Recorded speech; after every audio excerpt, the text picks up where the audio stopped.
Salut tout le monde. Écoutez, aujourd'hui, je vais encore vous remercier parce que vous avez été nombreux pour dire que vous vouliez des vidéos tous les jours. Donc, je vais avec plaisir vous, vous fournir des éléments tous les jours.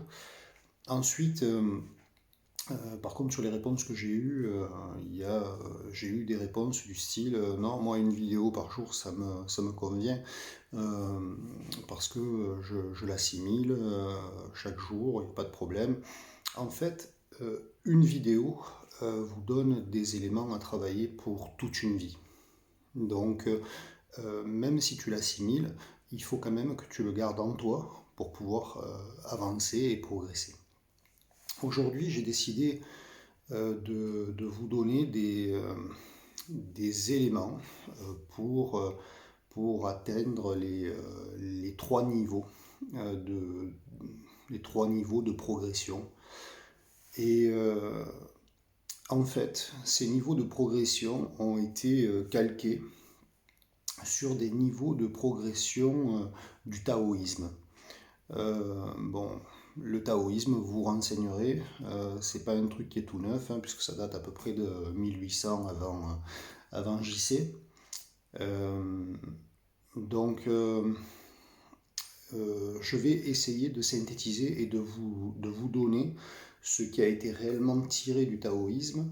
Et puis, si vous voulez que je fasse vraiment un paragraphe complet sur le taoïsme, je vous le fais demain. Il suffit de me le demander. Sinon, moi, j'enchaîne sur ce qui peut vous faire réellement progresser. Donc, vous savez que ça vient du taoïsme, ce qu'on va faire aujourd'hui. Donc, en fait, le premier, il y a trois niveaux. Donc, hein.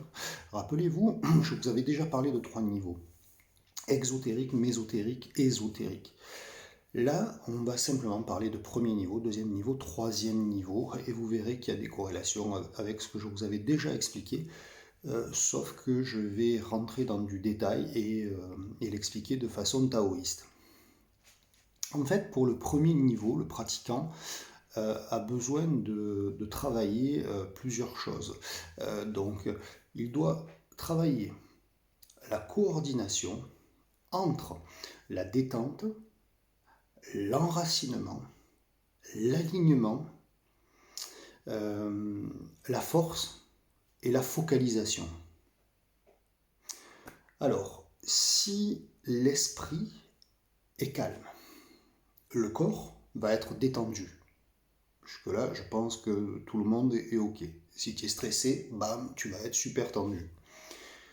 Donc, tout ce qui va être assimilé intellectuellement va pouvoir être produit physiquement par les limites de votre corps. Donc, on est obligé de garder un esprit calme, même dans un combat, même dans une situation d'agression. Alors, ça ne se fait pas du jour au lendemain, ça s'appelle l'entraînement. L'entraînement à la méditation, l'entraînement dans un dojo, l'entraînement aux exercices mentaux, il y en a des centaines, donc je pourrais vous en donner, évidemment. Mais on n'est pas encore là, on n'est pas à la partie technique. Pour le moment, je débroussaille et je vous donne des éléments universels. Euh, donc ensuite, c'est par la détente que la coordination va être possible. Si vous essayez de contrôler votre corps, quand votre professeur va vous donner une technique, vous n'arriverez pas à faire la technique dans sa globalité. Vous allez toujours en faire 7-8%, peut-être moins, mais jamais plus de 8%. Par contre, vous aurez l'impression que vous faites. Et en fait, vous serez juste un petit robot tout rouillé et ça ressemblera à rien, il n'y aura pas d'efficacité au bout. Ensuite, l'enracinement et l'alignement du corps. Alors ça, ce sont des choses qui permettent de se situer correctement dans l'espace. Alors, la situation dans l'espace, c'est très important parce que un combattant doit, dès le début, dès le premier niveau, au moins avoir le nord et le sud. Le nord, donc pour le taoïste, pour le combattant, c'est le ciel. Le sud, c'est la terre. Donc, pouvoir se situer entre ciel et terre, ça veut simplement dire de garder tout le temps sa bonne position, sa bonne structure de corps, de garder tout le temps ses appuis, son équilibre. Donc c'est très très très important de pouvoir se situer. Donc ça c'est l'enracinement et l'alignement. L'enracinement étant également savoir se faire lourd, alors lourd mais capable de se déplacer rapidement si besoin. Lourd en cas de percussion. On doit être capable de comprendre ce qu'est un enracinement. L'enracinement va se faire avec ce qu'on va voir plus tard sur un autre niveau. Donc ça va se faire avec le ventre. Voilà, je vous le dis, je vais l'expliquer plus tard. Ensuite, il va falloir capter que les sensations que vous allez ressentir vont nous conduire aux perceptions. Et en fait, ce qui est bien, c'est que si les sensations te conduisent aux sensations, aux perceptions, pardon, si les sensations te conduisent aux perceptions, alors tu ne passes plus du tout par les pensées. Si tu ne passes plus par les pensées, tu commences à travailler de façon animale, perceptive, sensitive, instinctive, animale. Et c'est exactement ça qu'il faut faire. Alors là, moi, je ne parle pas du tout de grade, mais je peux vous garantir que pour pouvoir progresser, il va falloir avoir ça. L'histoire des grades, c'est une histoire, on en a parlé, c'est une histoire qui doit vous mener à pouvoir enseigner. Moi, je parle de votre progression propre, qui n'a rien à voir avec la progression d'un grade qui va te donner un diplôme. Je parle réellement de ta progression intrinsèque. Donc, il y a des ceintures noires qui ne l'ont pas, ça. Parce que ce n'est pas dans les critères de grade. À vous à le travailler. Ensuite, la vraie force, dans le premier niveau, on doit comprendre que ce n'est pas du tout la force musculaire. La véritable force pour le cou qui va faire très très mal, pour le bras qui va se plier facilement, alors que l'autre le tient à deux mains, etc., ça n'a rien à voir avec la force physique. C'est plutôt la focalisation. La focalisation, en fait, c'est quoi? C'est l'aptitude à mettre toute son attention sur un point. Et au plus ce point sera précis, et au plus tu vas avoir de force. Et tu vas faire fonctionner ton corps complet sur un point. Et c'est comme ça que tu peux déstabiliser quelqu'un qui fait 20, 30, 40 kilos de plus que toi. Et il ne va pas comprendre pourquoi tu ne bouges pas, il ne va pas comprendre pourquoi. Ça s'appelle la focalisation. Le point que vous visez, c'est un point, alors ça peut être un point structurel, d'accord? Ça peut être un point de direction. Je viens percuter ici pour faire pivoter l'autre. Je focalise sur un point. En général, les gens qui travaillent au sac ne travaillent que pour se défouler et pour essayer d'avoir des gestes qui soient meilleurs techniquement. C'est déjà pas mal. Mais la plupart travaillent plus le cardio que l'efficacité, si toutefois l'efficacité est quantifiable. Si vous commencez à focaliser sur votre sac, je peux vous garantir que la durée de vie d'un sac, ça ne sera pas un an, ça va être quelques mois. Parce que vous allez le traverser d'une certaine manière et vous allez lui faire très très mal à chaque impact.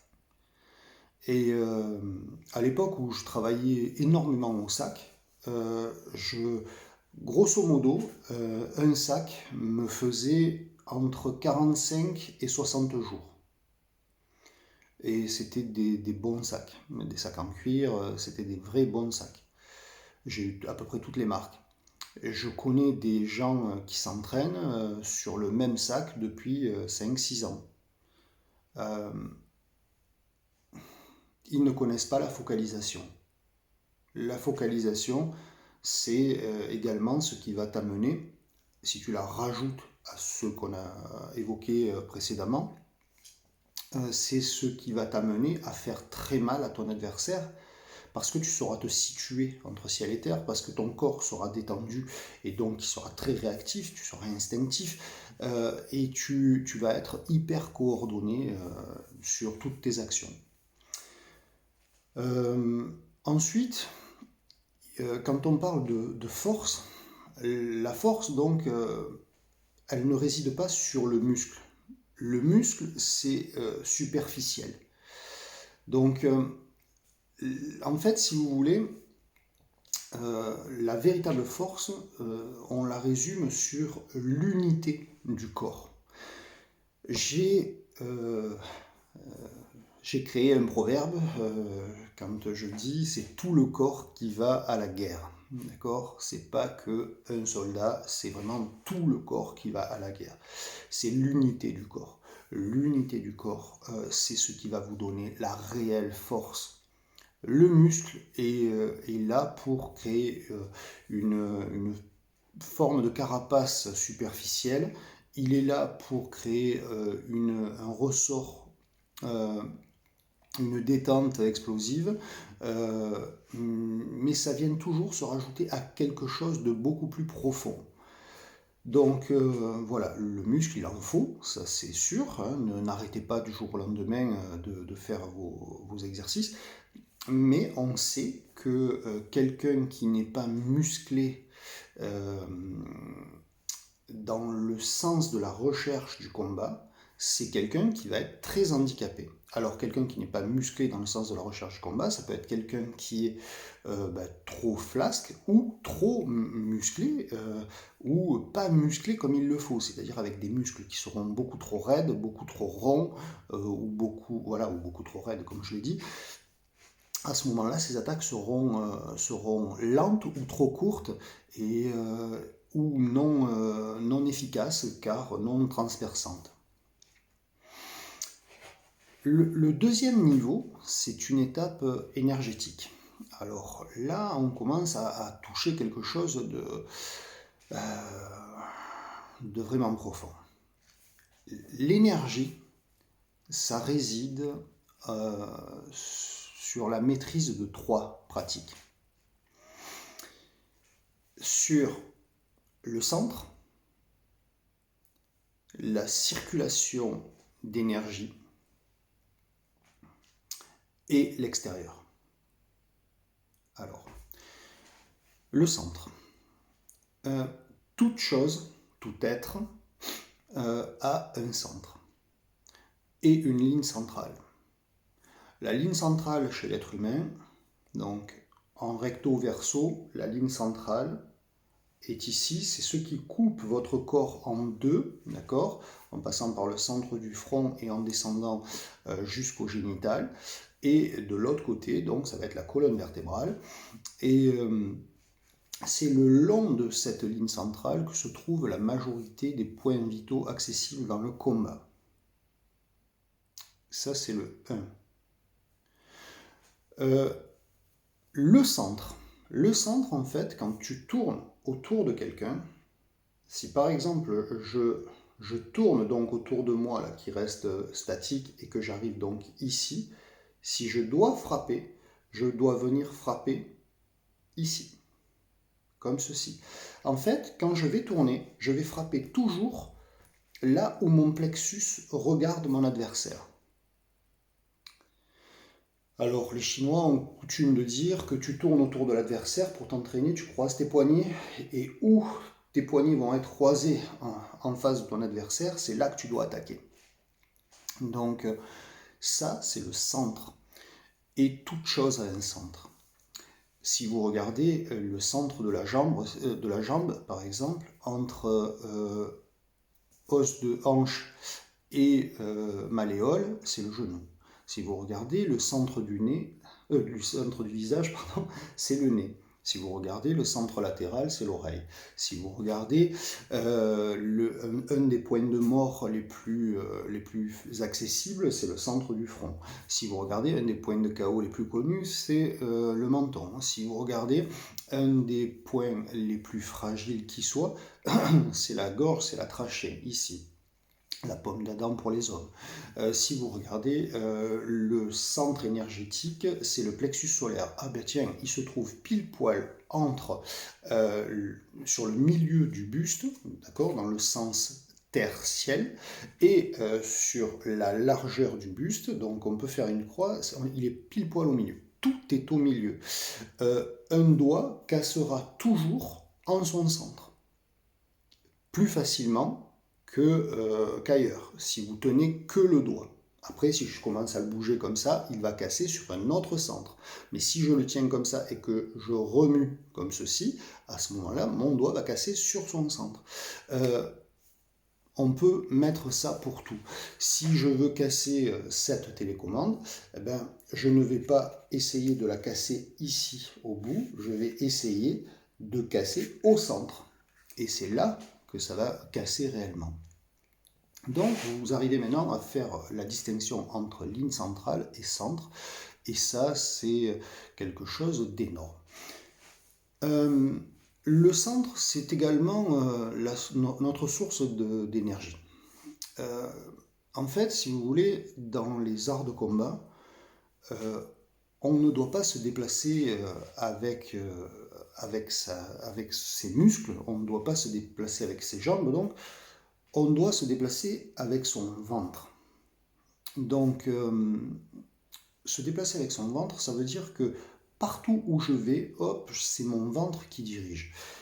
Qui dit ventre dit mouvement de hanche pour pouvoir laisser respirer ce ventre et le laisser s'exprimer. Et par cette action, vous allez trouver l'enracinement ou au contraire le déplacement rapide. Il y a un ami qui m'a envoyé justement un travail de lui-même sur un sac. Donc il m'a dit qu'est-ce que tu trouves à rectifier? Et en fait, il restait figé face au sac. Et puis, il n'y avait aucun engagement de hanche parce que il ne se déplaçait pas droite, gauche, diagonale, avant, arrière. Aucun travail de hanche. Les coups de pied circulaires n'étaient pas engagés. Et puis, les frappes, c'était des petites frappes de chat. Ça ne peut pas aller. Donc j'ai rectifié, et puis ce qui m'a fait sourire, c'est que cet ami qui me regarde en plus m'a dit ouais, mais et à part ça? Et bien à part ça, tu en as déjà pour des mois ou des années, c'est ce que je lui ai répondu. Donc commence déjà par rectifier ça. Et ça part du travail du ventre. Ensuite, l'extérieur. Alors, l'extérieur. Ce qu'il faut capter, c'est les prises d'attention. Encore un mot. Alors, quand on est tourné vers l'extérieur, on est tourné vers les autres, et donc on a des prises d'attention. Les prises d'attention, dans le taoïsme, dans les arts martiaux, c'est qu'on arrive à percevoir ce que l'autre veut et ne veut pas. Alors ça, c'est l'aboutissement. Et dans le combat, c'est pareil. On sait, du coup, s'il a envie de rentrer, de sortir, s'il a envie de se déplacer sur le côté, on arrive à lire ça. Et ça fait partie du grand chapitre de l'anticipation, mais c'est un travail que vous pouvez faire dès le second niveau. C'est-à-dire, le second niveau, c'est quand le premier niveau a été totalement maîtrisé. N'essayez pas de passer par le second niveau avant le premier. Si chaque fois il y a un ordre avec des 1, 2, 3, 4, 5, 6... c'est pour aller dans l'ordre. Alors je sais qu'on est dans une société moderne et vous allez avoir tendance à dire ouais mais moi ça je sais, revenez à ce qu'est l'arrogance, revenez à l'humilité, et non, vous ne savez pas. Il y a aucun des élèves que j'ai vus dans le monde et aucun des instructeurs, je dis bien aucun, qui sait ce que sont ces niveaux de travail. Certains pensent savoir, il n'y en a aucun qui le sait, donc il faut se mettre au boulot, et si on veut progresser, ben, il faut passer par là. Alors, ça s'appelle l'écoute des autres dans le combat. L'écoute des autres dans le combat, c'est tous les signes distinctifs qui ne sont pas physiques. Alors, qui ne sont pas physiques, ça veut dire quoi? Ça veut dire que tu vas devoir simplement écouter, par exemple, s'il passe à l'attaque, la façon dont il frappe. Donc, toi, tu vas te protéger, etc. Et il y a un moment où tu vas ressentir que ces deux derniers coups sont devenus moins puissants. Rentre. Donc, il t'a donné aucun signe en te faisant un casus belli, un déclencheur de violence. Il t'a pas donné de signe où il allait démarrer à droite, etc. Non, il frappe, il frappe, il frappe, il frappe. Et toi, tu sens que ça décline. Ou tu sens que ça fait 1, 2, 3 et le 4, tu ne le sens pas venir. Rentre. C'est une sensation. Donc voilà, c'est un exemple, mais ça vous permet déjà de voir un petit peu. Ensuite, le travail sur l'énergie. Alors, le travail sur l'énergie, le centre de... la source d'énergie. La source d'énergie, il y a beaucoup d'exercices.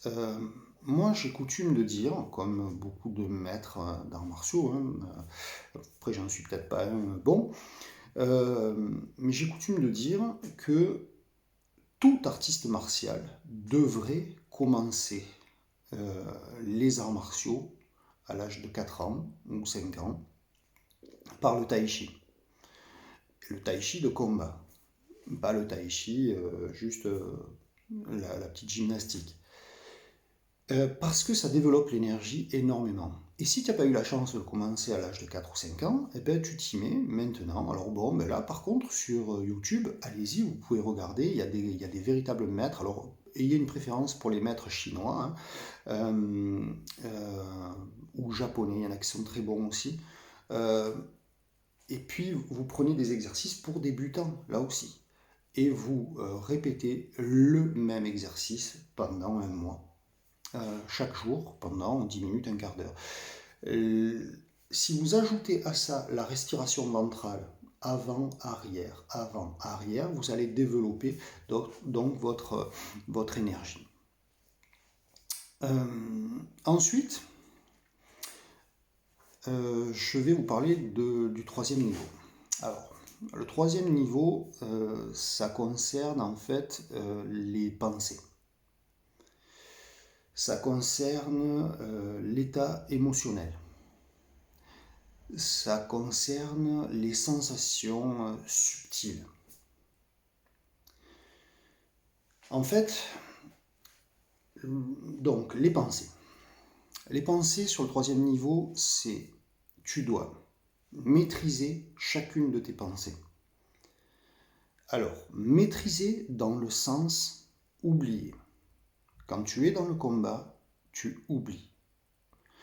Un taoïste n'a pas de pensée concernant les biens matériels, il n'a pas de pensée concernant l'autre. Il s'en fout que tu sois plus puissant que lui, il s'en fout que tu aies plus d'argent que lui, il s'en fout que tu sois plus beau que lui. Ça, c'est le taoïste, et bien nous, c'est pareil. C'est-à-dire que moi, quand je me rends dans une école qui ne m'a jamais accueilli et que l'instructeur, je vois qu'il fait, comme quand je suis allé par exemple en Italie, 1m95, 110 kg, il a des muscles énormes, et je m'en fous. Moi, je vais y placer ma clé comme je dois la placer, et puis elle va passer, hein. Alors que si je commence à me poser des questions, elle passera jamais. Parce que lui, il va vouloir me tester, il va se raidir, il va tout faire pour ça. Donc, c'est la non-pensée. L'état émotionnel. L'état émotionnel, on doit se rendre vers, je le cite souvent, vers l'assertivité. Être assertif, on ne doit rien laisser paraître. Quand tu laisses paraître tes émotions, soit c'est que tu es nul, soit c'est que tu es très très fort. J'explique. Nul, parce que tu n'as pas travaillé sur tes émotions et du coup, tu vas te mettre en colère rapidement, ou du coup, tu vas pleurer rapidement, ou du coup, tu vas chaque fois laisser à un pseudo-ennemi la joie et le plaisir de te massacrer. Euh, vous arrivez à faire le transfert dans le combat, c'est encore pire, hein. Si tu montres que tu as mal, c'est encore pire. C'est encore pire. C'est autre chose. Euh, donc l'état émotionnel, je ne dois rien montrer. Je vous ai dit, soit je suis nul, soit je suis très fort si je montre l'état émotionnel. Très fort parce que les grands maîtres, en général, sont formés au travail martial des émotions. Le travail martial des émotions, c'est que tu es capable de montrer certaines émotions qui ne sont pas les tiennes. Et ça fait partie de l'art de la guerre, de Sun Tzu par exemple. Donc on peut l'appliquer en économie, on peut l'appliquer, voilà. Et du coup, celui qui est en face se dit, oh là là, je suis arrivé à déstabiliser le maître. Et en fait, le maître, au fond de lui, sourit parce qu'il regarde gentiment la réaction de la personne. Et du coup, ça lui donne déjà une idée de l'enseignement qu'il va pouvoir lui donner. Est-ce qu'il va s'arrêter à la lettre A avec ce gentil jeune homme, ou est-ce qu'il va aller jusqu'à la lettre M ou N, ou plus loin? Donc, n'oubliez jamais qu'un véritable maître vous teste tout le temps. Et il peut paraître, et maintenant j'en ai marre! Voilà. Mais en fait, non. Au fond de lui, il s'en fout. Et ensuite, il y a les sensations subtiles. Alors, les sensations subtiles, c'est tout ce qui vient vous parler à l'oreille et qui vous dit ne fais pas ça, non, ne le fais pas, fais plutôt comme si. Ça, attention. Ça, c'est par exemple le soir quand vous vous couchez. Personnellement, quand je me concentre sur une personne, et je vous jure que c'est vrai, je ne suis pas là pour vous mentir. Donc quand je me concentre sur une personne, notamment qui me pose un souci ou que je sens pas trop, donc je me concentre gentiment sur cette personne, je ne focalise pas, attention, parce que je ne veux pas lui faire du mal, mais je fais une concentration large. On verra plus tard ce que c'est. Eh bien, j'arrive à sentir des semaines à l'avance ce que cette personne va m'annoncer, ce que cette personne va faire. Ça m'arrive tous les mois, on va dire, parce que tous les mois, j'ai des élèves ou j'ai des instructeurs ou j'ai des... bref, tous ceux qui composent le SDK, il y a besoin de les guider, de les recadrer ou de leur faire comprendre des choses. Et quand je me concentre sur une chose, j'arrive à avoir au fond de moi ce mal-être parce que la personne est en train de mal tourner par rapport à moi ou à la fédération. Ça, c'est les sensations subtiles. Ça, c'est du taoïsme. Et du coup, le fait de savoir des semaines à l'avance ce qui va se passer, vous n'êtes pas devin. Vous avez juste des sensations qui vous tournent le ventre, qui vous accrochent le ventre, ou au contraire qui irradient, parce que vous sentez cette personne bien.